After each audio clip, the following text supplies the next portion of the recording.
একটা কথা আছে না, মুসলমানের মুরগি পোষা, একটা কথা আছে, জামাই আসলেই মুরগি ধরে জবাই করে খাই দেয় আত্মীয়তা।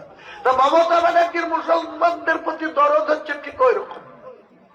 তিনি আমাকে ডেকে বলছেন হুমায়ুনে বাবরি মসজিদ করা যাবে না। বললাম কেন? তাহলে আমরা আগে বুঝতে পারিনি, তুমি অনেকদিন থেকে বলেছো, আমরা এটাকে কর্ণপাত করিনি, কিন্তু এখন যা অবস্থা এটা ন্যাশনাল ইস্যু হয়ে গেছে, গোটা ভারতবর্ষের মানুষ এটা নিয়ে খুব চিন্তায়, কাজে তোমাকে এই বাবরি মসজিদ ইস্যু থেকে সরে আসতে হবে। আমি বললাম আমি কোনো মতেই এই ইস্যু থেকে সরব না, কারণ সুপ্রিম কোর্ট যে রায় দিল তাতে তো বাবরি মসজিদ করার জন্য 5 একর 15 বিঘি জায়গা দিয়েছে, সেখানে তারা করতে পারেনি। আমি তো আপনার অর্থ সাহায্য চাইছিলাম।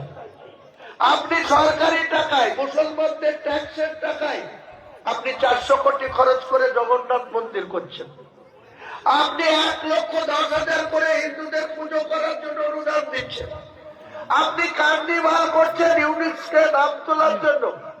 কলকাতার রেড রোডকে ব্লক করে ওই দুর্গা প্রতিমার স্যালুট দিচ্ছেন।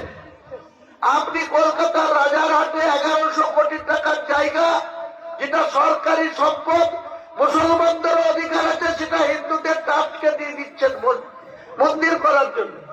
শিলিগুড়িতে 21 একর জায়গা, সেখানেও একটা মন্দির করার জন্য ঘোষণা করে দিয়ে চলে আসলেন।